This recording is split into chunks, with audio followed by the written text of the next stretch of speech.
بقول لك ايه، تعالى. خير يا استاذ. عايزاك تنضف لي البول علشان قرايبي جايين وينزلوا البول. ايه البول ده؟ حمام السباحه.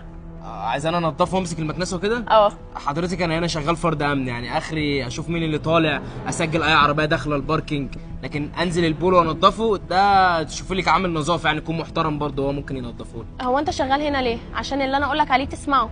عشان ايه؟ اللي انا اقول لك عليه تسمعه وتنفذه من غير كلام. وانا مديري قال لي ما تتخطاش اي حاجه انت فيها. والله؟ طب نضف البول. ايه البول ده؟ نضف حمام السباحه وما تكسرش كلامي تاني. مش هنضف حاجه حضرتك. ولما يتقطع عيشك دلوقتي وتترمي في الشارع. طب وليه الاذى طيب حضرتك؟ ما انا قلت لك نضف البول من سكات.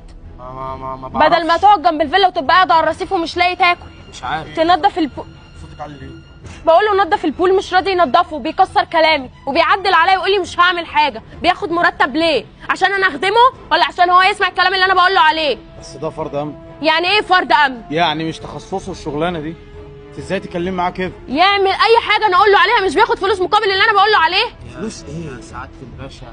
هو انت اللي انت بتتكلم؟ ثانيه ما تتكلميش. شايف البهوات بيتكلموا وانت بتحشر نفسك في النص؟ ثانيه ما تتكلميش. انا مش عايز يحصل مشاكل، هي ما عملتليش حاجه ومش اي حاجه. يا غالي مفيش مشاكل، انا بتكلم معاكي. ده راجل فرد امن مش تخصصه، ده تخصص عم عبده الراجل الكبير اللي بيجي هنا ينظف ويشيل ويعني هو مش حرام ان احنا نخلي عم عبده الكبير الراجل الكبير هو اللي ينظفه والشحط ده واقف ما بيعملش حاجه؟ كل واحد هنا ليه تخصص خاص.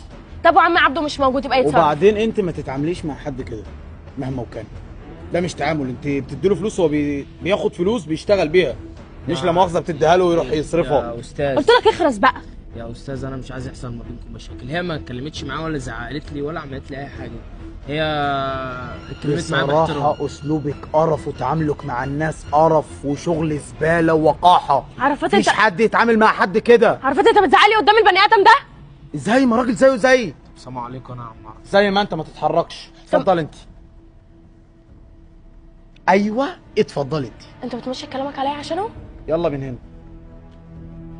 ورفا انا اسف يا عم عرف. حقك علينا على اللي حصل، انت مش تخصصك انا فاهم، بس هي ما بتفهمش، هي بنت صغيره. انت لو جيت انت اللي طلبت مني ان انا انضف البول والله هنضف لك اللي انت عايزه لا عشان انت حبيبي. راجل محترم، لكن هي كلمتني باسلوب وحش وعملت لي كده بايديها وبصراحه كده يعني قلت من كرامتي. حقك عليا انا، كرامتك مردوده مني، ما تزعلش مني، وان شاء الله يعني انا هجيبها لك تعتذر لك حالا. لا ما ميرا ما تجيبهاش. ميرا تعالي. ايه اترفد الحمد لله؟ اعتذري لميجو على اللي انت عملتيه فيه. اعمل ايه؟ اعتذري له. اعتذر لمين؟ لده؟ اعتذري له، كلمه مش هتنيها.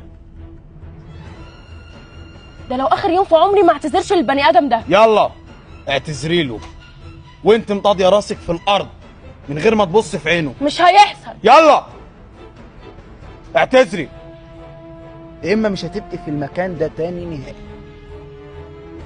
سامعه؟ اعتذري. انا اسفه. قبلت اسفها؟ اتكل على الله. يلا كده حقك جالك، وانا اسف ليك. مش للزوم اللي انت عملته ده يا عم عرف. انا اسف ليك جدا ليك. انت تخصصك هنا الشغل ان انت تحرس تقف، مش تخصصك شغلة السباحة والكلام الفاضي اللي هي بتعوم فيه ده. طب بمناسبه اللي حصل ده، ما قدامكش شغلانه لعيل قريبي؟ هاته معاك. هو عيل دقره، عايز يشتغل اي حاجه، زبال، شحات، كناس. مين ده؟ اسلام؟ فرد امن، اي حد اللي انت عايزه هيشتغله. ده اسمه ايه؟ اسمه فوزي. طيب ماشي، هاته معاك المرة الجاية وانا هروح عشان معايا شغل. ماشي. اتشرفت بيك. شكرا يا عم عرف.